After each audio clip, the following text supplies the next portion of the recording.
ভালোবাসে, যে কৃষ্ণকে সারা জগৎ ভালোবাসে, সেই কৃষ্ণ যদি কাউকে ভালোবেসে থাকে সেটা শুধুমাত্র রাধারানী। কি আছে রাধার মধ্যে? সেবা। যদি কোনোদিন আমি প্রাণ গোবিন্দকে আমার কাছে পাই, এমন সেবা করব, সেবা কাকে বলে বুঝিয়ে দেব। দেখুন মা, ভক্তাধীশ নয় বাবা, ভক্তাধীন ভগবান। ভক্তের অধীন আমার ভগবান, ভগবানের অধীন কিন্তু ভক্ত নয়। সেই জন্য শাস্ত্রে বলছেন ভক্তাধীন ভগবান। ভক্ত যদি আকুল প্রাণে ভগবানকে ডাকে, ভগবান কি সেই ডাকে সাড়া না দিয়ে থাকতে পারে? তাই চন্দ্রাবলীর যখন মনের মধ্যে আকাঙ্ক্ষা জেগেছে গোবিন্দকে সেবা দেবার, গোবিন্দ মনে মনে ভাবলেন চন্দ্রাবলীর মনের ইচ্ছা পূর্ণ করতে হবে। তাই আজকে যখন চন্দ্রাবলীর কুঞ্জের কাজ দিয়ে আমার গোবিন্দ যাচ্ছেন, আর গোবিন্দের চরণের নূপুর যখন রুনুঝুনু রুনুঝুনু করে বেজেছে, তখন চন্দ্রাবলী তার প্রিয় সখী পদ্মাকে ডেকে বলছে, পদ্মা ওই দেখ, কান পেতে শোন পদ্মা, ওই বুঝি আমার বধূ আসছে। যা পদ্মা যা, আজ আমার বধূকে আমার কুঞ্জে নিয়ে আয়, আমি প্রাণ ভরে মন ভরে আমার বধূর সেবা করব। পদ্মা প্রাণ গোবিন্দকে বলপূর্বক জোর করে টানতে টানতে নিয়ে এলেন কোথায়? চন্দ্রাবলীর কুঞ্জে। এতদিনের যার মনের আকাঙ্ক্ষা, যদি কোনোদিন আমি গোবিন্দকে কাছে পাই, এমন সেবা করব, সেবা কাকে বলে বুঝিয়ে দেব। আজ সে যখন সেই প্রাণ গোবিন্দকে কাছে পেয়েছে, প্রাণ গোবিন্দকে সেবা করার সুযোগ পেয়েছে, বুঝে উঠতে পারছে না বাবা কিভাবে সেবা করবে, কিভাবে সেবা করবে মা বুঝতে পারছে না। যেমন ধরুন আকাশের চাঁদটাকে দেখতে বড় ভালো লাগে। ছেলে মেয়েদের যখন আমরা ঘুম পাড়াই, বলি আয় আয় চাঁদ মামা টিক দিয়ে যা। চাঁদ হচ্ছে আমাদের সবার মামা, আমার দাদু ঠাকুমারও মামা, আমার বাবা মায়েরও মামা, আমারও মামা, আমার ছেলে মেয়েরও মামা, তার ছেলেরও মামা, মানে একদম হোলসেলের জন্য মামা। বলি আয় আয় চাঁদ মামা টিক দিয়ে যা, বলি তো। তা যদি চাঁদটা সামনে এসে যায়, তাহলে আমাদের মনে কি আকাঙ্ক্ষা হবে? আমরা কি চাঁদের থেকে নিয়ে টিক দেবো, না চাঁদটাকে প্রাণ ভরে মন ভরে দর্শন করব? সেই রকম এতদিন যে আশার আশায় অপেক্ষায় ছিল যে কবে গোবিন্দকে সেবা দিতে পারবে, আজ যখন সেই গোবিন্দকে কাছে পেয়েছে বাবা, তখন কিভাবে সেবা দেবে বুঝে উঠতে পারছে না। তাই কি করেছে না, চন্দন দিতে গিয়ে সারা গায়ে এমন চন্দন লেপে দিয়েছে যে শ্যামবর্ণ গৌরবর্ণ হয়ে গেছে। শ্যামবর্ণটাকে গৌরবর্ণ করে দিয়েছে। যে গোবিন্দ আমার হলুদ ছাড়া অন্য কোনো বর্ণের বসন পড়ে না, তার হলুদ বর্ণ ছাড়িয়ে তাকে নীল রঙের বর্ণ পরিয়ে দিয়েছে, নীল বর্ণের বসন পরিয়ে দিয়েছে। চোখে কপালে কাজল আর সিঁদুরের টিপ এমন দিয়েছে, সেই কাজল আর সিঁদুর একাকার হয়ে সারা মুখের মধ্যে লেপটে গেছে। আর বুকের মধ্যে নোক আর কঙ্কনের আঁচড়।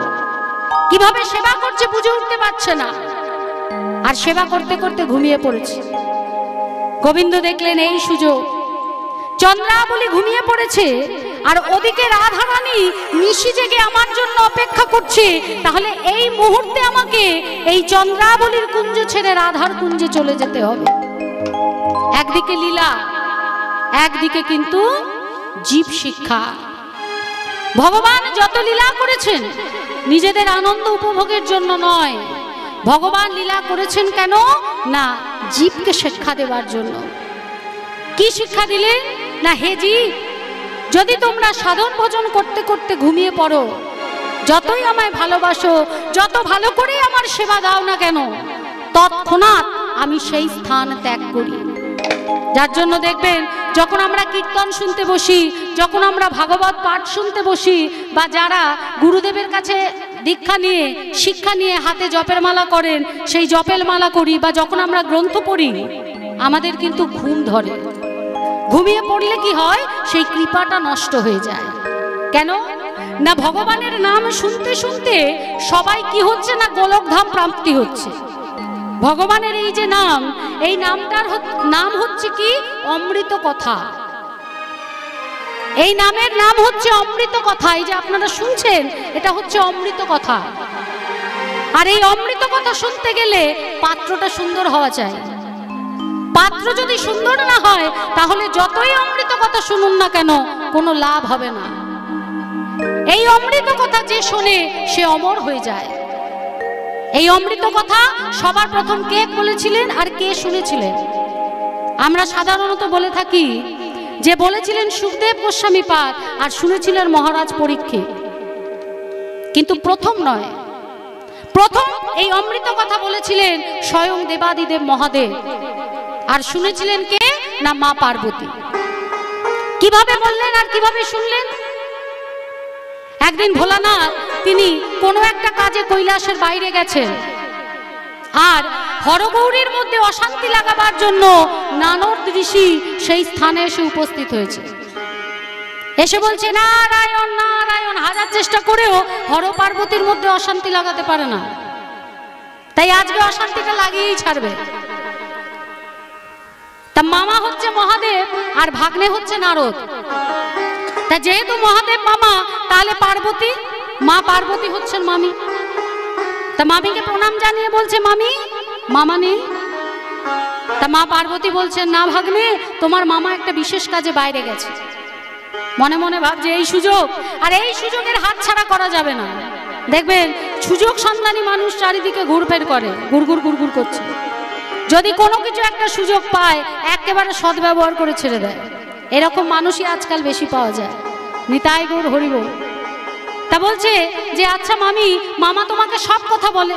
মা পার্বতী গর্ব করে বলছে হ্যাঁ বলে, কারণ স্বামীর ধর্ম স্ত্রীর কাছে কিছু না লুকোনো, স্ত্রীর ধর্ম স্বামীর কাছে কিছু না লুকানো। স্বামী স্ত্রীর সম্পর্কটা শুধু স্বামী স্ত্রী নয়, একটা বন্ধুত্বের সম্পর্ক, একটা বিশ্বাস, একটা ভরসার সম্পর্ক। তাই একে অপরের প্রতি লুকোচুরি কিছু থাকবে না। মা পার্বতী বলছে হ্যাঁ আমাকে সবকিছু বলে। বলছে আচ্ছা সবকিছু যখন বলেছে, তাহলে বলো তো মামি অমৃত কথাটা কি? মা পার্বতী বলছে অমৃত কথা? বলে হ্যাঁ অমৃত কথা। কেন তোমায় বলেনি অমৃত কথা? এই যে বললে তোমার সব বলে। মা পার্বতী মনে মনে ভাবছে তাই তো, আমি জানি আমার স্বামী আমায় সব বলে, এ দেখি অমৃত কথা কি সেটা বলেনি। দেবর্ষি নারদ হর পার্বতীর মধ্যে অশান্তি লাগিয়ে দিয়ে সেখান থেকে প্রস্থান করলেন। এবার মহাদেব যখন এসছে, দেখছে মা পার্বতীর মুখ ফুলে আছে। সাধারণত আমরা রেগে গেলে আমাদের মুখ ফুলে থাকে। মা পার্বতীর মুখ ফুলে আছে, বেশি কথা বলছে না, চুপচাপ হয়ে আছে। ভোলানাথ বলছে এ কি পার্বতী, তোমার এইরকম দশা কেন? কি হয়েছে তোমার? বলে আপনি মিথ্যাবাদী। আপনি যে আমায় বলেন, আপনি আমায় সবকিছু বলেন, কোনো কিছু লুকান না। বলে আমি তো সত্য কথাই বলি। কি লুকিয়েছি তোমার কাছে? কখনো তো কিছু লুকাইনি। বলে যদি কিছু না লুকিয়ে থাকেন, তাহলে এই অমৃত কথাটা কি, যেটা আমি জানি না। ভোলানাথ মনে মনে ভাবছে অমৃত কথার কথা কে বললো? বলছে আপনার ভাগ্নে এসেছিল নারদ, সেই তো আমায় জিজ্ঞেস করলো, আমি তো বলতে পারলাম না। তাহলে আপনি আমার কাছে লুকান, আমি কোনো কথা শুনতে চাই না। এই অমৃত কথাটা কি, এটা আমাকে বলতেই হবে। তা ভোলানাথ বললেন পার্বতী, এই অমৃত কথা শুনতে গেলে সবার মাঝে শোনা যাবে না, একান্তে নিভৃতে শুনতে হবে। মা পার্বতীকে নিয়ে কোথায় গেলেন? না কৈলাস পর্বতের একদম শীর্ষে ভোলানাথ বসেছেন, অমৃত কথা পাঠ করছেন, আর মা পার্বতী কোলে শুয়ে শুয়ে আর কি অমৃত কথা শুনবেন। তো যদি আর কেউ শুনে ফেলে, তাই ভোলানাথ কি করলেন? একটা তালি বাজালেন। যখন একটা তালি বাজিয়েছে, সবাইকে হুঁশিয়ার করে দিলেন আশেপাশে যদি কোনো কীট পতঙ্গ পশু পাখি কিছু থেকে থাকো, তোমরা এখান থেকে সরে যাও। দুটো তালি দিলেন, দুটো তালিতে আবার ওয়ার্নিং দিলেন। আমাদের ওয়ার্নিং বেল দেয় না পরীক্ষার সময়? ওয়ার্নিং দিলেন যদি কেউ এখনো থেকে থাকো, তাহলে এই মুহূর্তে এখান থেকে চলে যাও। আর তিনটে তালি দিয়ে ত্রিশূলকে বললেন এই মুহূর্তে চারিদিকে ভালো করে দেখে এসো, কোথাও কোনো কীট পতঙ্গ পশু পাখি আছে কিনা। ত্রিশূল ভালো করে সমস্ত জায়গা খুঁজে এসে ভোলানাথকে বলল, প্রভু আমি চারিদিক ভালো করে দেখেছি কিন্তু কোথাও কিছু নেই, আপনি অমৃত কথা শ্রবণ করাতে পারেন। এই অমৃত কথা হলো ভাগবতীয় কথা। ভোলানাথ পাঠ করছে, মা পার্বতী শুনছে। ভোলানাথ বললেন, পার্বতী মাঝে মাঝে তুমি একটু হু হু করো, না হলে আমি তো বুঝতে পারবো না তুমি শুনছো কিনা। মা পার্বতী বললেন বেশ। যখনই ভোলানাথ ভাগবত পাঠ শুরু করলেন ঠিক সেই সময় গাছের আড়ালে ডিম ফেটে শুক পাখির জন্ম হলো। জন্মেই শুক পাখি শুনছেন ভগবানের সেই ভাগবতীয় কথা। মা পার্বতী একবার দুবার হু হু করতে করতে ঘুমিয়ে পড়েছেন, কারণ আরাম করে কখনো ভগবানের কথা শোনা হয় না। ভগবানের নাম করতে গেলে, ভগবানের কথা শুনতে গেলে মনের মধ্যে সেই উৎসাহ চাই, সেই ধৈর্য চাই, সহ্য চাই, কষ্ট সহ্য করতে হয়। এবার যেই না পার্বতী ঘুমিয়ে পড়েছে, শুক পাখি মনে মনে ভাবছে সর্বনাশ করেছে, মা দেখি ঘুমিয়ে পড়েছে, মা যদি হু হু না করে তাহলে বাবা ভাববে কি যে মা ঘুমিয়ে পড়েছে আর পাঠ করবে না, তাহলে আমি ওই অমৃত কথা শোনা থেকে বঞ্চিত হব। তাই শুক পাখি কি করলেন না, মা পার্বতীর গলা নকল করে মাঝে মধ্যে হু হু হু করতে থাকলেন। ভোলানাথ চোখ বন্ধ করে পাঠ করছে, আর গাছের আড়ালে ছোট্ট শুক পাখি সুকৃতি কি দেখুন, জন্মেই সে ভাগবতীয় কথা শুনছে, তাও কার কাছে না পরম বৈষ্ণব। এই সব থেকে বড় বৈষ্ণব তিনি হলেন দেবাদিদেব মহাদেব, তার শ্রীমুখ থেকে শুনছেন। যখন পাঠ হয়ে গেল, ভোলানাথ নয়ন মেলেছে, তখন দেখছে কি না মা পার্বতী ঘুমিয়ে পড়েছে। সর্বনাশ, মনে মনে ভাবছে পার্বতী যদি ঘুমিয়ে পড়ে তাহলে এতক্ষণ ভাগবতীয় কথা শুনে হু হু করে পার্বতীর গলা নকল করে সাড়া দিচ্ছিল কে? ভালো করে চারিদিকে তাকিয়ে দেখছে কি একটা গাছের পাতার আড়ালে একটা শুক পাখি। সর্বনাশ, এই অমৃত কথা যদি চারিদিকে রাষ্ট্র হয়ে যায়, সবাই যদি অমরত্ব লাভ করে, তাহলে সৃষ্টি বলে কিছু থাকবে না। ত্রিশূলকে আদেশ দিলেন, এক্ষুনি যাও ওই শুক পাখিকে হত্যা করে তুমি আমার কাছে ফিরে এসো। ত্রিশূল ছুটতে শুরু করলো শুক পাখিকে হত্যা করার জন্য, আর শুক পাখি প্রাণ বাঁচাবার জন্য ছুটছে, আর পিছনে ত্রিশূল ছুটছে শুক পাখিকে হত্যা করবে বলে।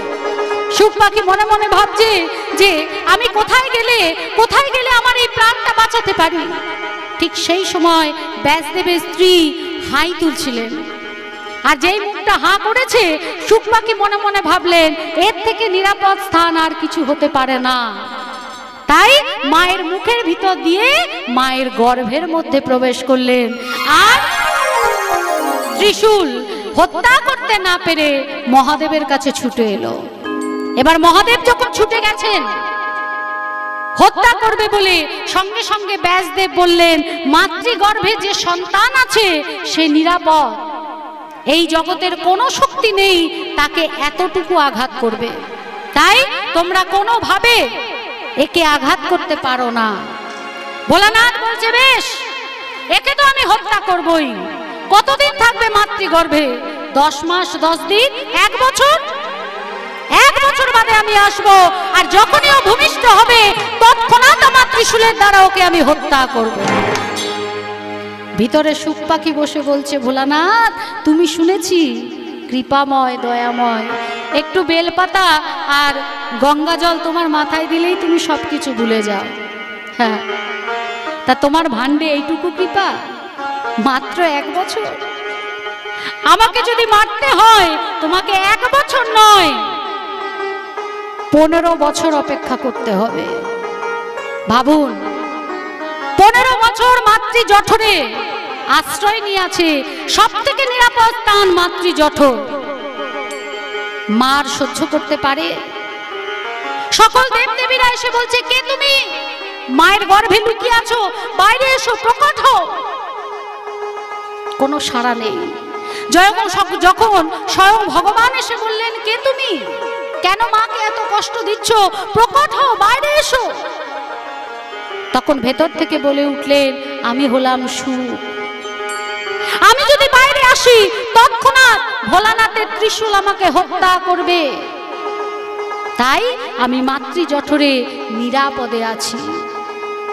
ভগবান বললেন, আমি তোমায় কথা দিচ্ছি, তুমি বাইরে এসো, মা এই কষ্ট নিবারণ করো, তোমাকে কেউ হত্যা করবে না।